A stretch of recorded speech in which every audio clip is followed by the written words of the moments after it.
है, कानून मौजूद है मुल्क में। कानून कौन सा है? कानून तो गुस्ताखों को रिहा कर रहा है, सामने है सारा निजाम। कानून कौन पूछ रहा है?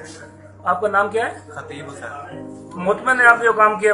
आपके टीचर की डेथ हो गई? बिल्कुल मुतमईन, अल्लाह का शुक्र है।